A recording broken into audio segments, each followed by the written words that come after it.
Thank you, PJ. It is time for another edition of the Pair and a Spare podcast. I'm Justin Gaard from The Fan, Ryan Burns from GopherIllustrated.com, Chip Scoggins from Football Across Minnesota, and the Star Tribune. We are presented, as always, by our great partners at Jax Cafe. Make your reservations at jaxcafe.com. We just did a good 25-minute Gopher basketball podcast that will never see the light of day, as we are a little, I think, red-eyed, Burnsy, from staying up late last night to watch the double overtime thriller. Chip was at Target Center to watch that thriller, another great Anthony Edwards game, but we're the oars are going to be in the water today because I think we're all kind of sleep-deprived from what was a very eventful night in basketball. Good morning, Ryan.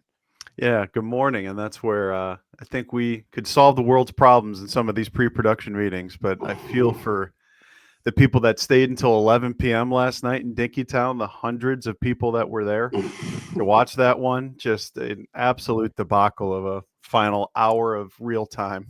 Yeah, my wife this morning when I was telling my son that they lost in double overtime, first of all, he assumed the Wolves lost. He's just completely given up on them. He just Minnesota sports fan in him. Yeah, the 10-year-old is locked in. I said, Jax, guess what happened in basketball last night? And he said, well, the Wolves lost. I know that. I said, no, come on. Stay positive. They played well and had a good game. Mike Conley came off the bench. Jaden McDaniels hit a three. Be still my beating heart in the corner, a big one from the corner. I said, the Gophers lost in double overtime. And my wife said, is that why you just never came to bed last night? And I said, yes, basically, because I was watching that game. And both teams were in the bonus for the last 10 minutes of regulation. It took forever. And then I was so annoyed that they lost. That's one where you just can't sleep. Like, you can't just go, double overtime, lost. Guess I'll turn in. I sit there and, just fester about it and go, gosh, how did they let that one go? But then I listened to Gopher Gridiron Radio and fell asleep within like 5 minutes. So. Well, that's how it goes. My monotonous voice. Many people say that, including a lot of our listeners that showed up there to the Soda Social. Yeah, I threw that in the AirPods, and I slept like a baby till about 6:30 in the morning. But you guys were breaking down the Duke's Mayo Bowl, and why wouldn't you? We were both there, Burnsy.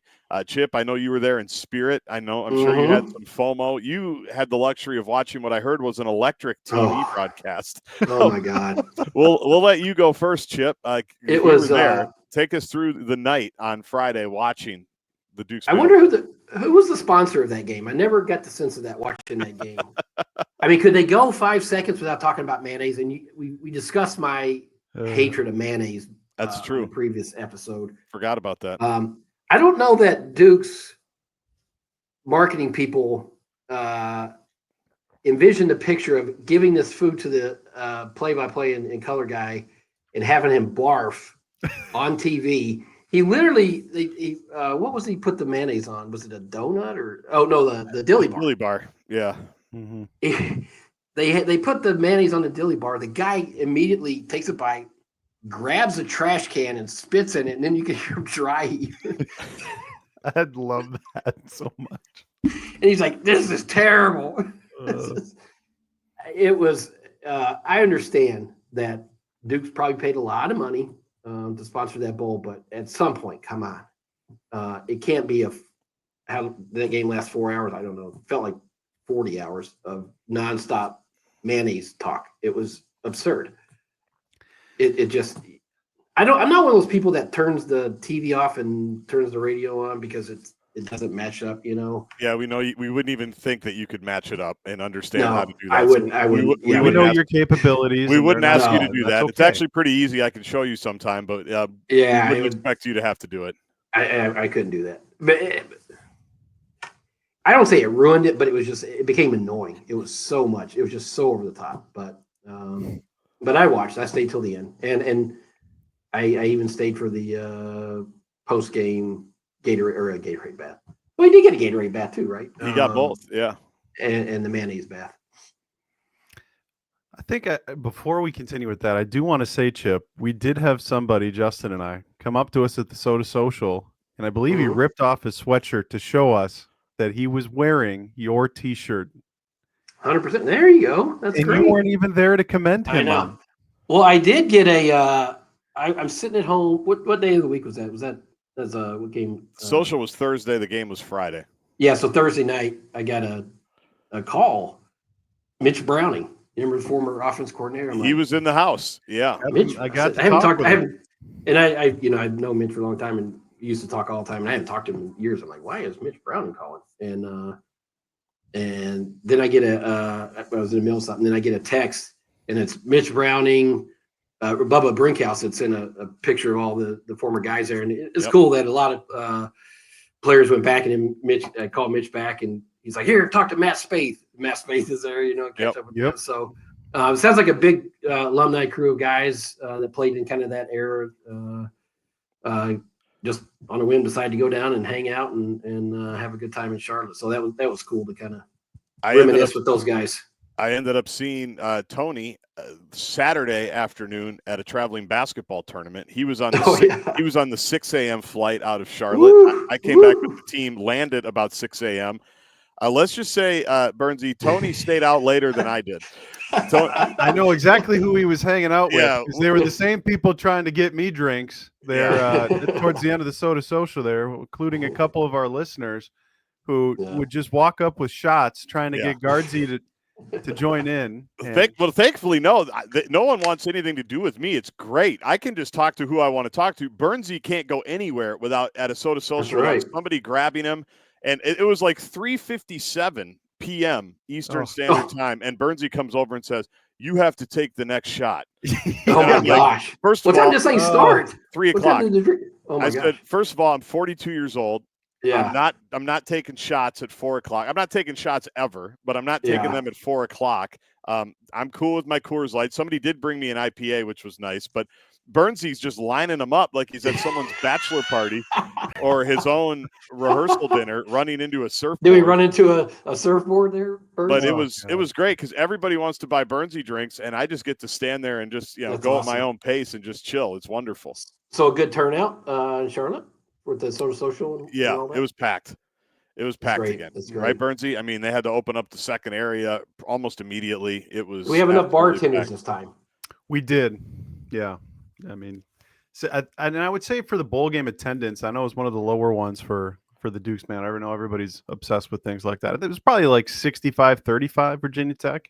Yeah, their side was completely full. Their side was, and to see the Enter What Sandman is it, a 2.5 hour drive-ish? It's a short drive, if that, and a lot of as their play-by-play guy was telling us, a lot of it's not like most of their fans live in Blacksburg. You know what I mean? Sure. Their fans, it's like State College. Their fans live all over the place. So a lot of them live in Charlotte. A lot of them live around the South. And once you get, as you guys know, East, South, everything's close. Yeah, it's not like driving from here to wherever. Once the westward expansion started, all these cities are tightly packed. So, but it was westward expansion. Yeah, manifest destiny.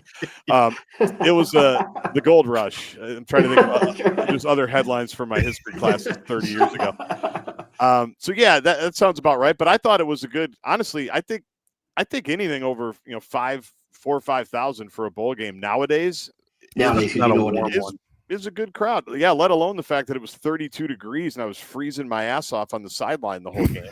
Considering using mayonnaise just to keep myself warm, just having some kind of base layer. But people seem to have a great time. I mean, we've talked about it for years now. The last couple of years, people like going to the bowl games, even if Virginia Tech's going to have 14 starters missing, and even if Minnesota's going to have 7 starters missing, whatever that number ended up being. They like to go. They like to socialize. They like to have fun in the new city. They like to go check out a new stadium. Mm-hmm. And they like to, I'll say it again, they like to socialize and have fun. And that's what bowl games are supposed to be at their core. And I think Gopher fans are really getting into that whole bit. Well, I think my experience is, I remember the Soda Social at the Citrus Bowl. Now that's, that was a different circumstance, but in some ways that game or that day with the Soda Social and all that, I think fans probably get into that as much as even, what happens the next day at the game. I think it's just being around each other and, Mm-hmm. So I think they do their marketing people and events people do a really good job of, I mean, I go back to, I think about when we were at UCLA this year, that party they put on at the golf course back there was spectacular. I mean, just the setup and everything about it. So they've done a good job in terms of cultivating that group that likes to travel and putting on a good party for them whenever the destination is.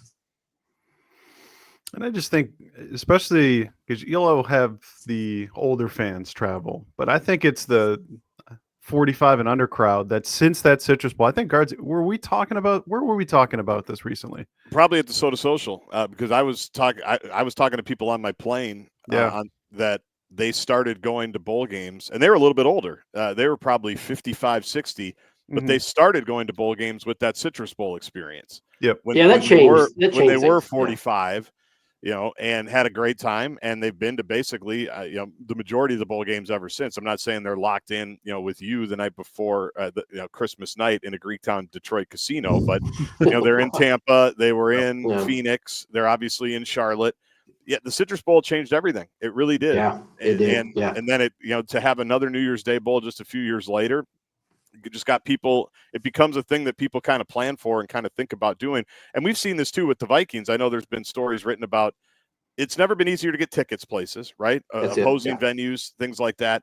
It's travel, obviously Minneapolis, it's easy to get around, and you can go the Delta route if you make Burnsy money. You can go the Sun Country route if you make Guardsy money. And you can get there. So it's been a cool thing to see just kind of become its own little thing the last 5, 6, 7, 8, going all the way back to the Citrus Bowl, 10 years. Well, I don't have Sky Club money like some of us on the west side of on the metro over there when I flew American out. But it's just being able to see this fan base kind of just revitalize itself, I think, has been one of the main, things that have made me hopeful about just the way that this because again, this is an old fan base, but the way it just continues to get younger and younger, where you look at the tailgating lots 5-10 years ago, like they aren't anywhere near what they were this year. I mean, if you were to walk any of the lots and to see some of the younger faces, the 40 and under faces, I was talking about that with a U of M official up there in the press box, was they have done a really good job of cultivating the millennial, I think, generation that and that comes back to the on-campus stadium. I think that played a big part in it, big time. But also being able to point to some bigger wins throughout kind of the Fleck tenure here, or even Jerry Kill getting this thing back on track. I think it goes a long way for a lot of different people, Chip. Yeah, well, it's been a series of things. I think the Citrus Bowl, what year was that? My memory is terrible. 2015. 15, yeah. And then basically 10 years ago. Yeah. And then, like you said, 2019 obviously made more people take notice and kind of invest in the program, I think. I think that was a very important year for them. Now, I think it also changed fans' expectations in terms of there's frustration now when they're, when you have a loss or, loss that you feel like that sets you back, or you don't get to the Big Ten West title game, which in some ways that's probably good, right? It shows that you care about the program and that you expect, a certain standard of it now. And so to me, I just get a sense there's a different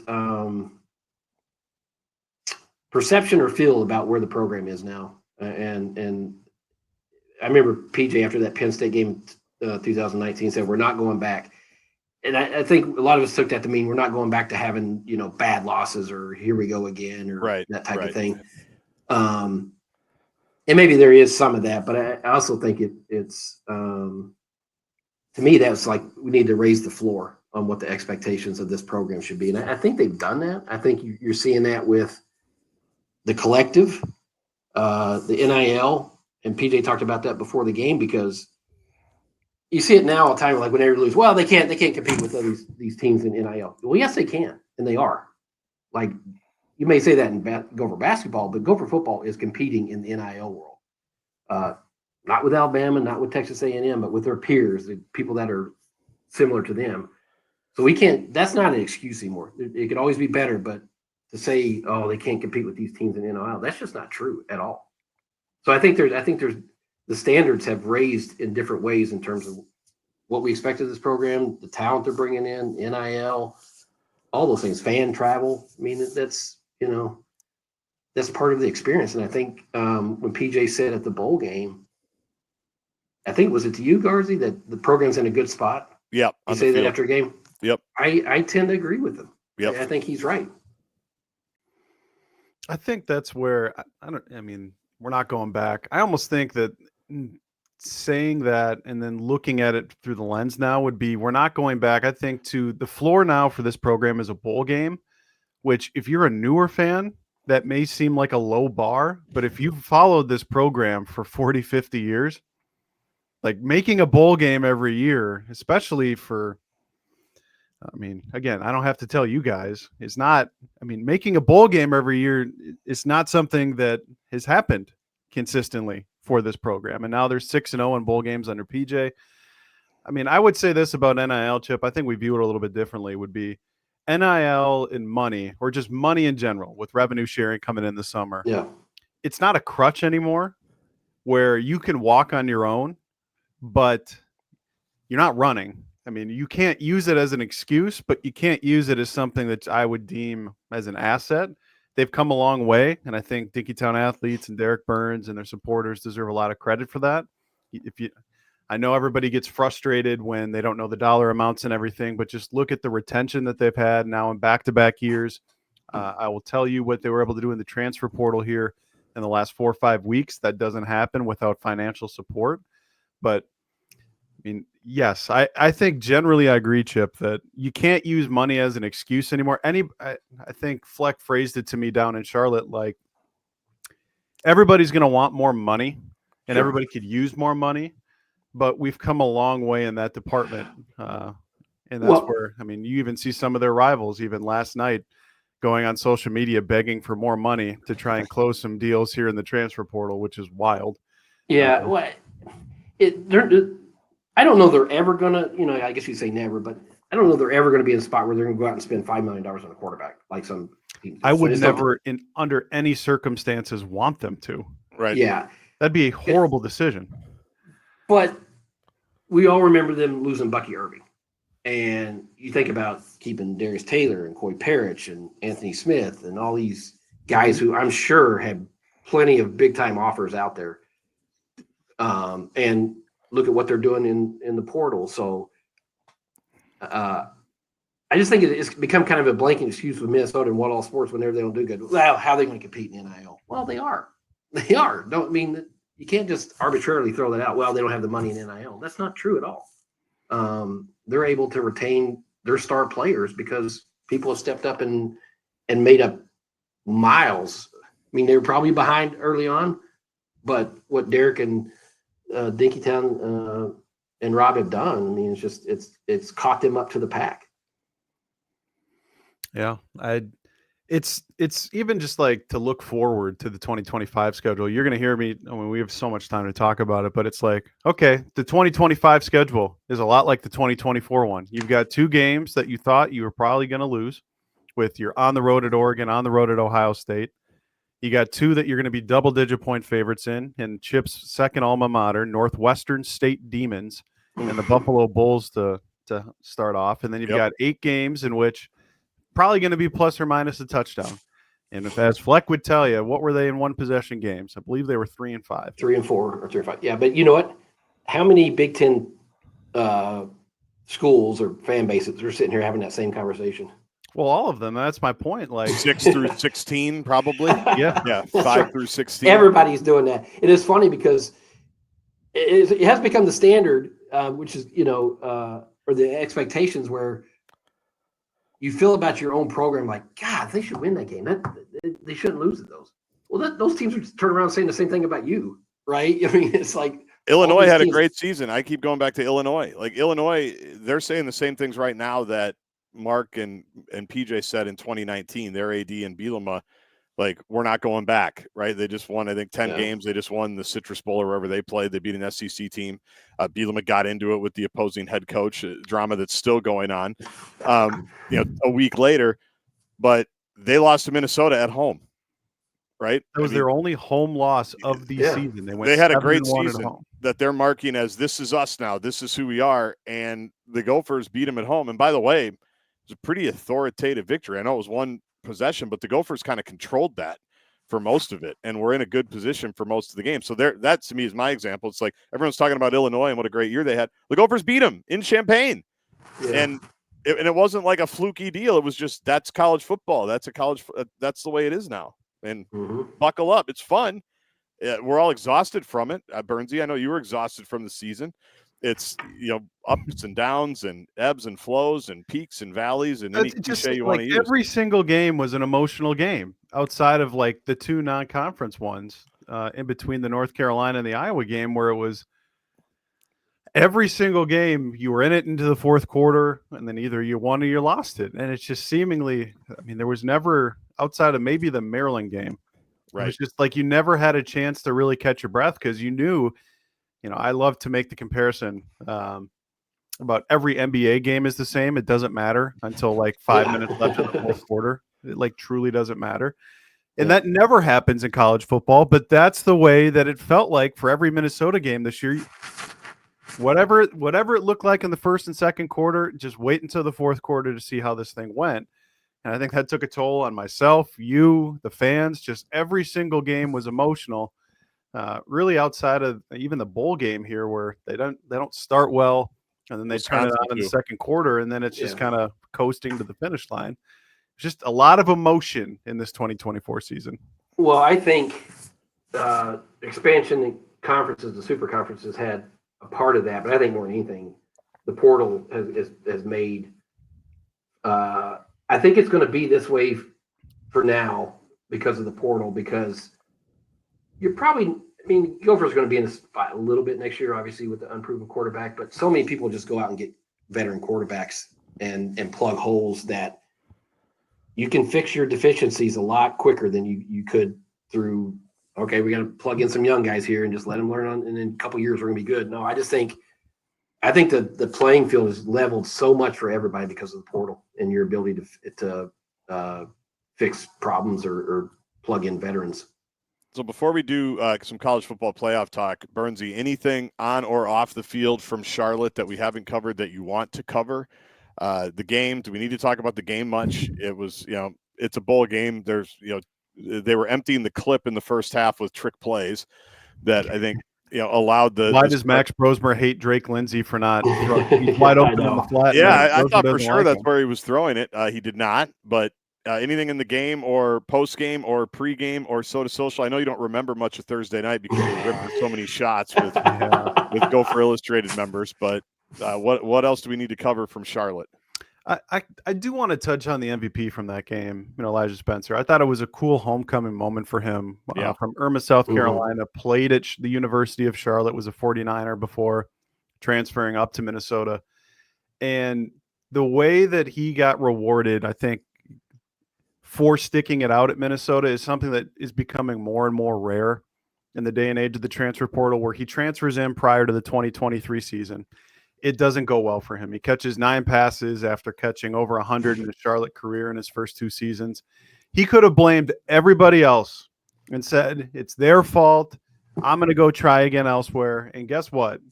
He stuck it out. He put his head down and he got better. And he ends up catching over 50 passes, has a couple of touchdowns in the bowl game.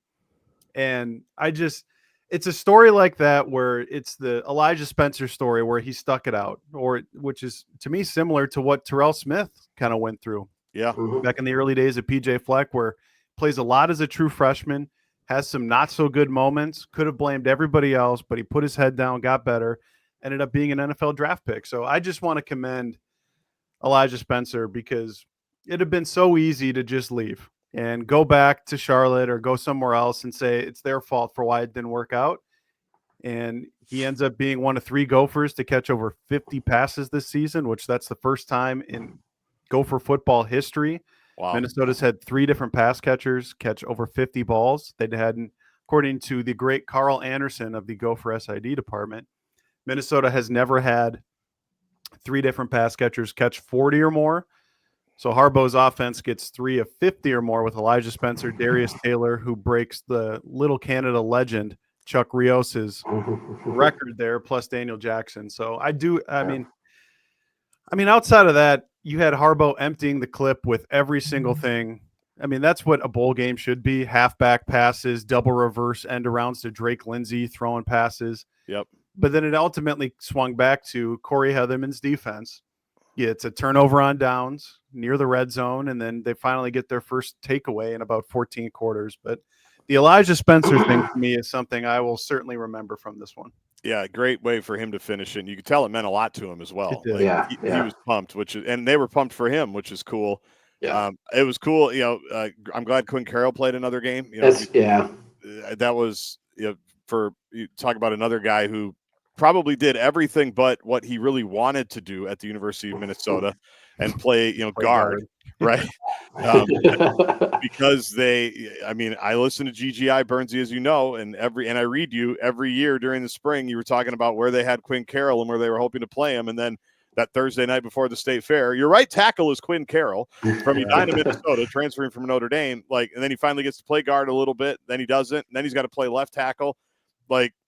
Just on a team of selfless guys, that's what I like about covering this team is they've got, it does get cliche, but I think the Vikings are like this too. It's a fun team to cover because they're just good dudes. They get along. They're selfless. They're about the team. There's not a lot of drama. There's not a lot of BS. It's just about, whatever we need to do to help the team. And Quinn Carroll, to me, personified that. Obviously, you go all the way back to when he was recruited, the first time around and ended up going to Notre Dame, the infamous helicopter, where PJ and Matt Simon got 0 of the 2 players they were targeting that night. And even Quinn was joking with him. We brought it up on the TV show this year, and Quinn's like, I'm not about that stuff. If you would have known me at that point, you never would have done that. And That's he's right. Like, you're probably right. PJ's like, it was pretty good though. We had Chad's jersey, we had his jersey. I mean, we played the hits, and but for him to come here after graduating at Notre Dame and then playing however many years he did, 3, right, and just never missing a game, 39 games, and that's good on him, man. I mean, as a legacy Gopher, it clearly meant a lot to him and his family. So I want to give him a shout out too, because that's a hell of a career. Yeah, from my perspective, I'll steal Barrero's line. It was clear, even though the Gophers had a coverage bust there early, it was clear after about 2 series that was going to be loser proof. I mean, Minnesota's defensive line was just Well, the starting center for Virginia Tech was their backup scout team center during the season. I know. They had so many young guys. They were overmatched. And not everybody can be Matt Leidner and just lose 60 pounds, never start, and start a game at center in the Holiday Bowl and help lead your team to victory. Not everybody's as gutty as Matt Leidner. Little known Matt Leidner, Mitch Leidner. I know. It at one point, it felt kind of like a spring ball scrimmage because they just had so many. That's what it felt like. They were so overmatched and they were not going to be able to really even function on offense. But and I never faulted a player for sitting out, to protect himself for the draft workouts and stuff, because that's such an important thing. And these bowl games are kind of, they're exhibitions, and they're, what they are. But I do give Brosmer and Quinn Carroll, a lot of credit for playing. I thought that was a cool thing for them to get to finish up, set a record for Brosmer. We lauded him a lot on a recent, but what he did was amazing.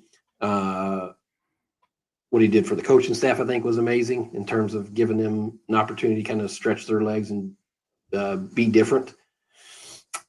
I think that defense has some really, really good young guys coming back. I think that defense, now they got to plug some holes, obviously, but if you're starting with Anthony Smith and Coy Parrish, you're starting in a pretty good spot. What did Kerry Brown do to you that we can't include him? Yeah, and Kerry Brown. I'm just talking about the 2 headlines. You can go down the list. Yeah. I think their line has a chance to be really good. Their secondary, their safety crew, they've got some playmakers back there. So I fully expect that you're going to see a lot of turnovers again next year, because I just think they have some ball hawks back there, and they got some guys. And Heatherman, I'm glad they stepped up and gave him a contract extension and some money, because I liked what he brought this year, and I just think he has some pieces to work with on that side of the ball next year. I'm excited to see what that group looks like. I think the most intriguing thing for me is now that Corey Heatherman is number 1 locked up, because I believe Coyle said with you, Guardsy, that it wasn't just Rutgers that was coming after him. Yep. All I do is get nuggets out of the AD. You guys say that right. Never says anything. Well, you like to tell us how much you guys talk in tech more than people know. And all I do is I give you guys blogs every week. It's like serving and giving the Justin Gaard way. You're welcome. I get nothing out of it except I get no clicks. I get no engagement. It's just me. Does your shoulder hurt yet from patting yourself? A little bit. I mean, but everyone says, "Oh, Mark Coyle, he never says anything." It's like, listen to the 7-minute pregame interview I do with him. He gives me a quote every week that you guys steal. So there you go. You're welcome. You're welcome. Doing Not your all work heroes for wear capes. And that's the Justin Gaard saying. So yeah. I will say this with Corey Heatherman. I am incredibly curious to see, now that he knows his personnel and he's not going in blind, what he changes around in terms of, does he move guys like Coleman Bryson down a level, the linebacker? How does he choose to deploy some of his best assets coming back? Because I think Coy and Carey are two really good run blitzers. They're also very instinctual in pass coverage. How do they continue to move around Anthony Smith? I think I am fascinated to see, for a defense that performed as well as it did in year one with Corey Heatherman, what changes do they try to make for the better here this offseason?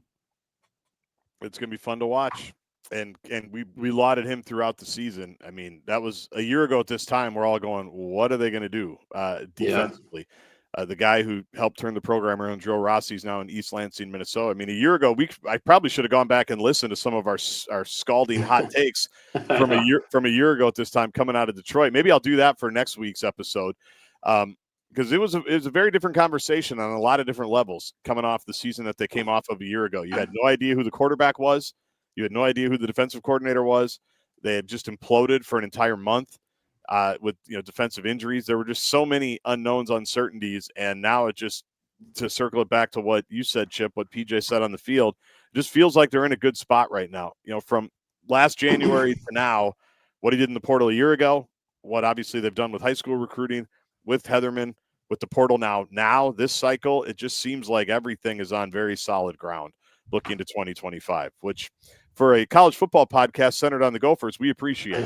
And That's right. Burnsy, for a guy who runs a college football website, you appreciate, I would imagine. I do, and I do want you to know it is 298 days until Narrative Street returns to town when Joe Rossi comes back to Huntington Bank. Play Michigan State. Here we go. Great.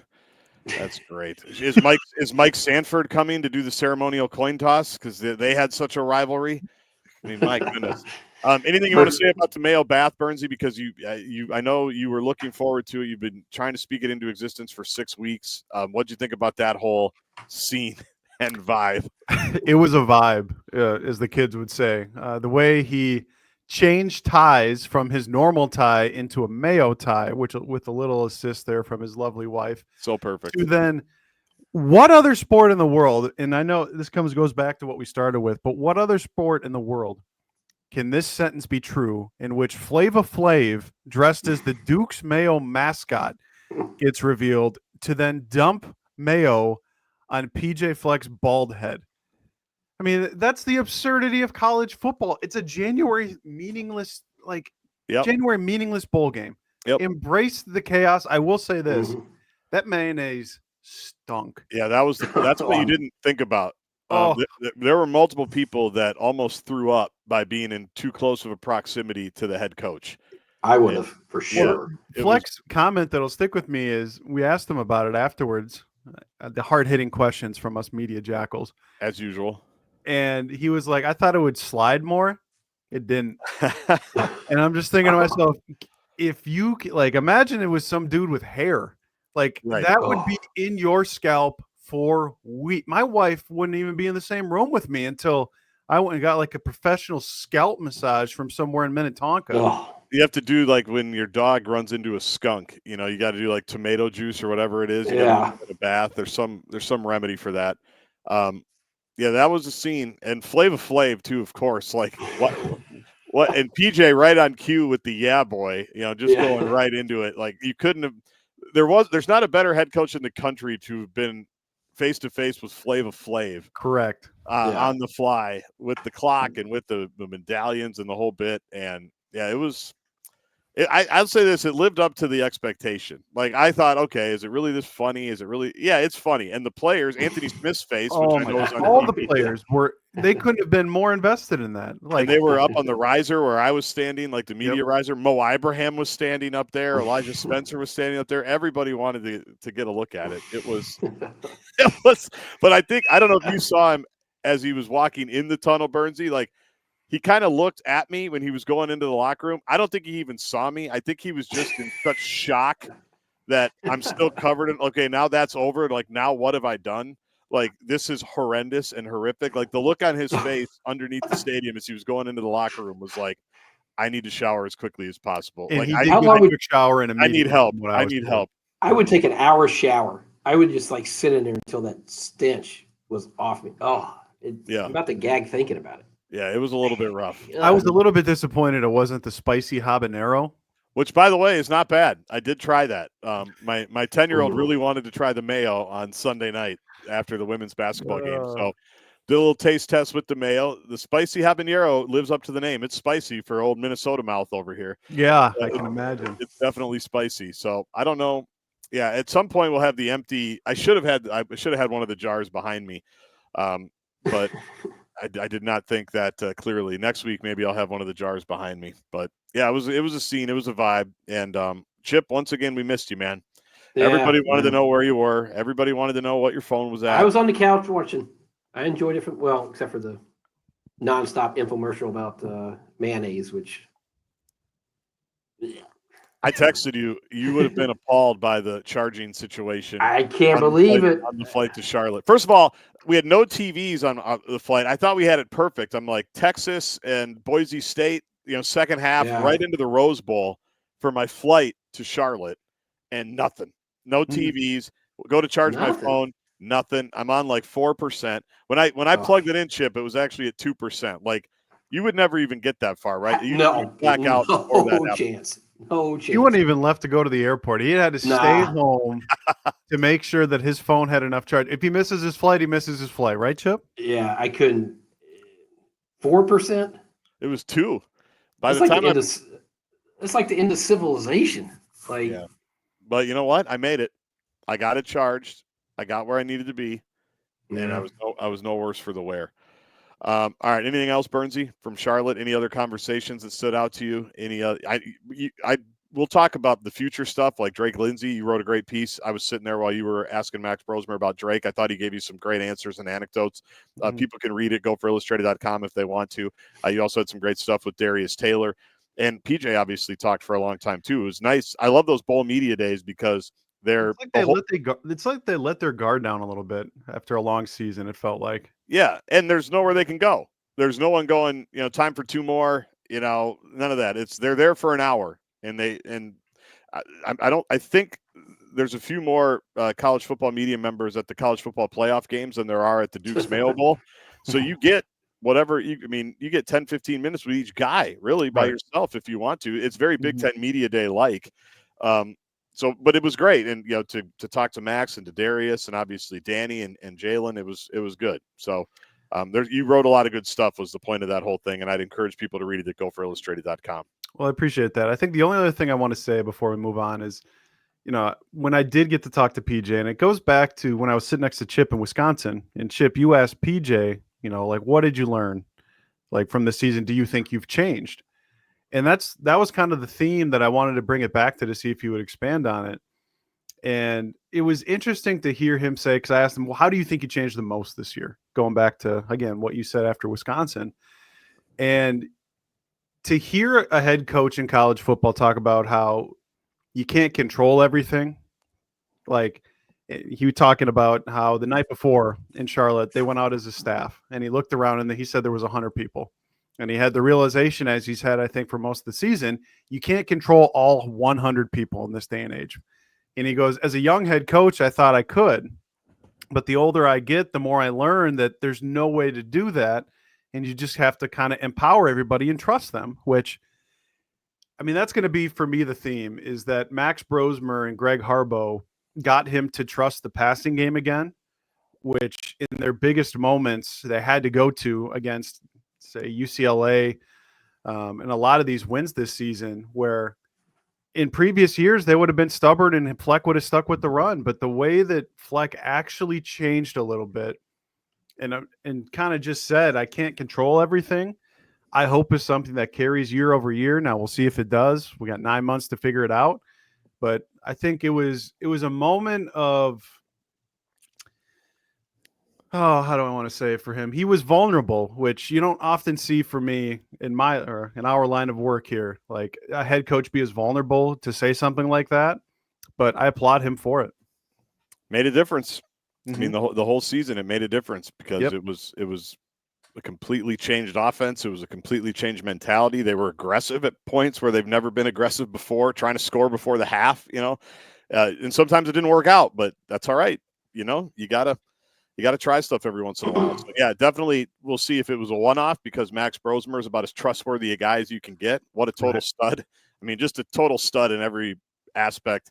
There's people in the athletic department that'll come up to me and go, "You really like the quarterback, man." Gee, I'm like, "Well, yeah, you should too." I'm not saying that they don't, but I'm like, "Yeah," because the guy gets it and he's a winner and he completely changed everything that this program was about philosophically for the most part. And so, yeah, of course I like him. It was great. And he's a good interview. So I like that too. And he's a good dude. He's obviously a good guy. You can tell. I mean, Daniel Jackson even said, he goes, when he got here right away, and maybe on his visit, he goes, I knew he was a good guy. I was bought in when he was really polite to the waiter and waitress at the restaurant we went to. And I'm like, yeah, that's cool. But what about when you realized he could throw you the ball? And then you were probably all bought in. Yeah. But that's the kind of guy he is. So anyway, speaking of restaurants, let's pause quickly here before we talk college football playoff to talk about our great partners at Jax Cafe, jaxcafe.com. In Minneapolis, a Minneapolis institution, started small and has expanded. The original Jax Cafe owner, the original Kozlak, basically bought up the whole building. What was it? A laundromat? There was like something else that was there. I just asked Bill at Christmas with Santa, breakfast with Santa, what everything was. He told my kid. Now, of course, I've forgotten. But the point is, you've got a bar, you've got a restaurant, you've got party rooms, you've got banquet rooms, you've got room for 15 to 400. And Burnsy, the food. Let's not forget about the food. Why people go to a restaurant is without peer and without beyond reproach. Yeah, I just went there before the bowl game. I will continue to say this, and I know that I had some people come up to me here in the last couple of weeks since I've said it. I think it's the best steak in town. And as someone who just went back to try and see if that opinion remains true, it does. You pair that with either some mashed potatoes or some hash browns, and boy, oh boy, are you going to sleep like a baby that night. So I will die on the hill. That's the best steak in town. I know I had a couple people actually come up to me at the social guards and tell me because they listen, they have some reservations here for the month of January. So when you do go, say hi to Bill for us, Chip. Yeah, and the best creme brulee in town. I know that for sure. I think I'm going to stop by this week. I haven't been in a while, and I'm going to stop by for a drink. And if you're just out and about, doing errands or whatever, and you don't have time for dinner or lunch or brunch or whatever, that bar area is cool because it has so much history and nostalgia and it's awesome. Pictures on the wall. It's a great place to just pop in and have a drink.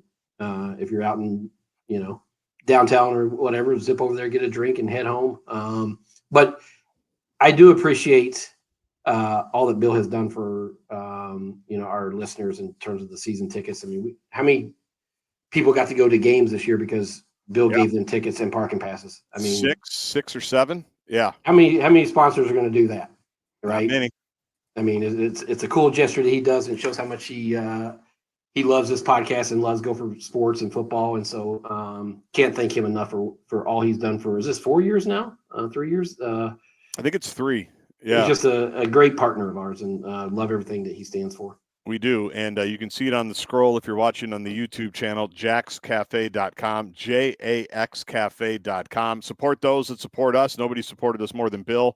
And like Chip said, nobody cares more about the Parent and Spare audience than Bill and the people at Jax Cafe. So make your reservations. We've got Valentine's Day coming up, believe it or not, now that it's 2025. Ooh. What a perfect spot to take your wife, your girlfriend, or both to Jax Cafe and JAX Cafe. Oh, we lost Burnsy. I only did that because I saw Burnsy taking a drink. Don't do that. We don't promote infidelity with Jax Cafe. JAXcafe.com. All right, let's bring it back. We'll let Burnsy collect himself. And we've got the semis coming up a little bit later this week, Thursday and Friday. We've got Ohio State and Texas. That's Friday night. And then we've got Penn State and Notre Dame. I'll open the floor to you guys. Which game are you most curious about, or just however you want to start talking about this playoff, what we've seen so far and what's coming up here this weekend? Well, I will say I think Ohio State and Texas, the one I'm most interested in. Going into it, we said, Ohio State, what are they going to be? How are they going to react? Is there going to be a hangover? But I think we all said, at their best, I think they had the most talent. Like, would we be surprised if they got hot and went and won the national title? No. I mean, if you look at their talent, it's just obscene. And we've seen that the first 2 games. I mean, they blew my Vols off the field. They blew Oregon off the field. I mean, they have some serious firepower, and they've got their swagger back after whatever happened with Michigan. And I said it the other game, Notre Dame. I didn't get to see them a lot this year, and I looked at their schedule and I didn't think it was all that difficult. So I wondered how good they were. They lost to Northern Illinois. They're impressive. I think their defense is really good, and so I think they win. I think Ohio State wins. I think that's going to be a hell of a national championship game. I think the best thing that happened to Ohio State was losing to Michigan.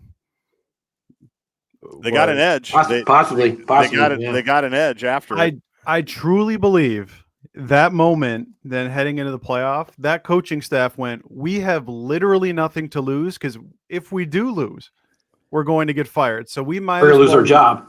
Yeah. So they've left everything out on the field, and they're going scorched earth on everyone. I mean, you look at what they did to Oregon, which every single team that was on a bye, I believe, lost, didn't they? Yes. All 4 of them. I wanted to talk about that, but go ahead. So I just think that Ohio State team, here's what I think is going to happen in that game. Texas seemingly has a great opening script. First 15 plays, they'll probably be up at the end of the first quarter, but then I think Ohio State dumps it on them. And then I'm going to be very curious to see in that second game how much further. I mean, you look at those 2 teams. You have Notre Dame, who's, I guess, more reliant on the run game than, say, what Penn State is with Tyler Warren and Drew Aller. I mean, which one of those defenses to me? I think both games now. History would tell you that one, if not both, are going to be blowouts, because seemingly every college football playoff game continues to be so. Yeah. Now, if you look at the Vegas spreads on both of these games, they're within a touchdown. But only one SEC team makes it to the Final Four, and of all of them, Texas. It's Texas, who just got there 5 minutes ago. Golly, that game against Arizona State, I was watching that on the plane. I mean, that was let me say this. I don't often watch games on TV because of our profession, or just like with the sound on. The announcers for that Texas and Arizona State game, I was losing my mind on the plane, because Cam Scadabo is obviously fighting something in the second half. He's puking. And they're like, well, he's not in shape. He hasn't played into the fourth quarter. And I'm losing my mind on the plane going, he's got 25 touches through like 2.5 quarters. Then he throws for one, has a 70-yard catch, wills them back into it, ends up with like 39 touches. Like, Arizona State had that game won. Yeah. And they go with a cover 0 blitz on 4th and whatever to allow 13. the touchdown. 4th and 13. Yeah, it's like you can't let the game. Well, and how about the most egregious non-targeting penalty that you've ever seen? I don't know what targeting is. I honest to God, I don't know what targeting. I thought that was textbook targeting. You are not alone. Many people were thinking that. I think the other 2 on the show with you do too. How that wasn't targeting, I clearly don't know the rule. But on 4th and 13, you can't get an all-out blitz, and you can't get beat over the top. I mean, that one will haunt them for. If Ewers beats you with his legs on 4th and 13, that's the way I want to go down. That's right. What I'll say with that. Yeah. Right. Yeah. You just cover everybody and just say, this is what we're doing. Don't give them anywhere to go. You're right, Burnsy. Yeah. That's one you think about forever, because as much as we love the Arizona State story and we love the accessibility of it, let's be honest. I mean, especially as this thing keeps going, there's going to be 2 or 3. It's going to be an Arizona State, a Boise State, maybe an SMU, but it's going to be Ohio State, Alabama, Georgia, Clemson. It's going to be the blue bloods, right? Notre Dame. That's just how it's going to go. Everybody has a path now to the playoff, but not everybody has the built-in path that all these blue bloods still have. So like, that was an unbelievable season for Arizona State. They'll remember it forever, but who knows what could have been had they just played a little bit better defense on that one play after they came all the way back. I couldn't believe when I went to see you, when I met you that night, Burnsy, I'm like, that game went double OT. Oh. I said, Texas had that thing handled. And then you guys kind of walked me through everything that had happened there. Pretty wild when you go back and watch it. Yeah, I was sitting there with some Gopher fans on the plane, and we all had it up because on the American flight you could get like free TV on your phone. When we're in, that's where they came in. We're about to approach to Charlotte, and they're like, "Well, we got to make a couple more laps." And it just got to the first overtime. We all looked at each other. Yeah, let's keep going a little bit here. But yeah, so what do you make of the whole every single team that had the extra week Yeah. lost? I think playing matters. I do. I really do. Now, part of it is the seeding. Too. Yeah. Like you're giving seeds to teams that are not, But that doesn't explain Oregon getting run off the field. That right? Well, you're playing Ohio State there. Oregon. Yeah.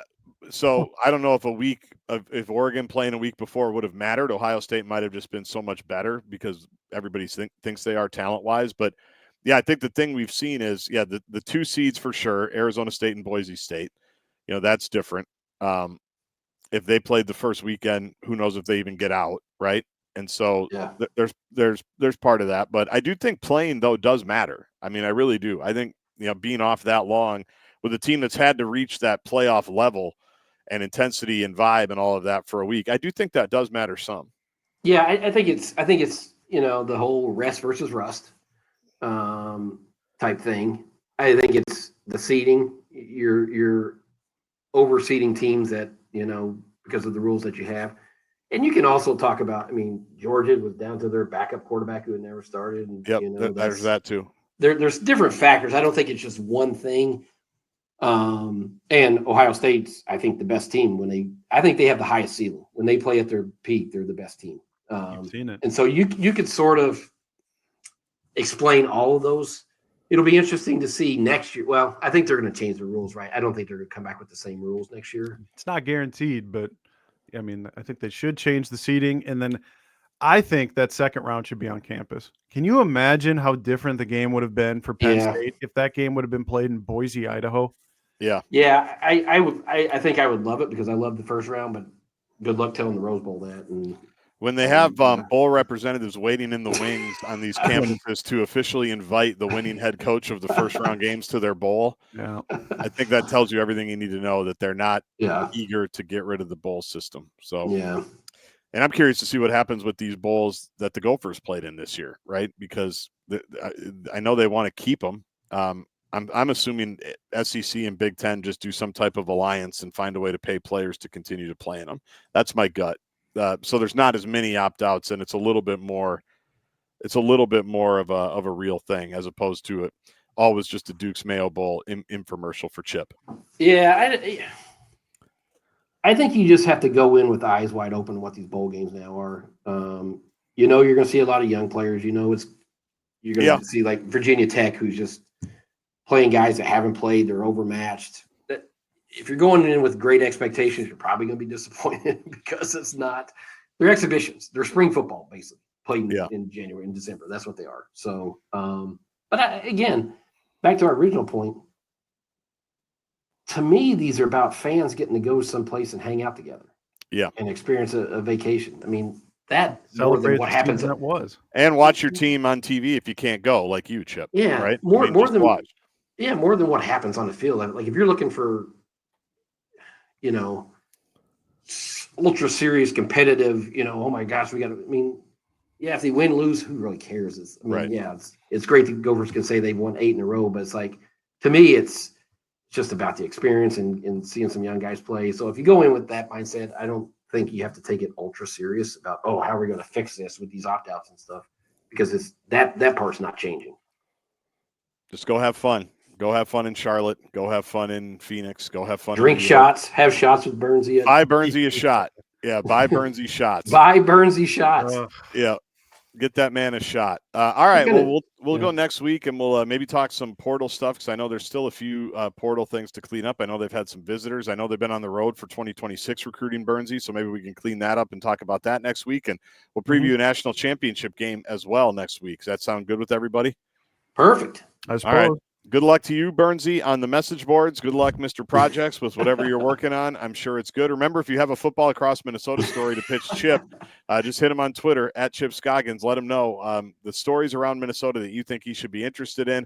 Jax Cafe is our great partner. Make your reservations, including for Valentine's Day, at jaxcafe.com, jaxcafe.com. And we'll talk to you next week on the Pair and a Spare podcast. Bye, everybody.